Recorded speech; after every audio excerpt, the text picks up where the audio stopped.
Ito nga pala ang itel P55 5G, ang bagong budget-friendly 5G smartphone ni itel. Kung gusto nyo malaman kung magkano to, make sure na panoorin nyo ang buong video. Sa ngayon, pag-usapan muna natin ang specs and features niya. Meron siyang 6.6-inch HD Plus IPS LCD display with 720 by 1612 pixel resolution at ito ay may 90Hz refresh rate. Ang itel P55 5G ay may operating system na itel OS 13 based on Android 13 with MediaTek Dimensity 6080 6nm chipset at may Mali G57 MC2 na GPU.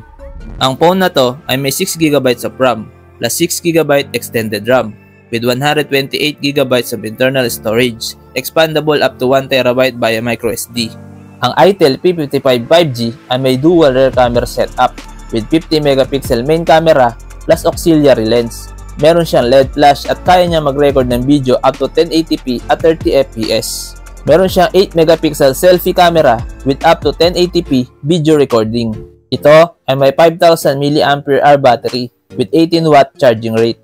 Sa dimensions, meron siyang 164 by 75.1 by 8.4mm at may timbang na 198 grams.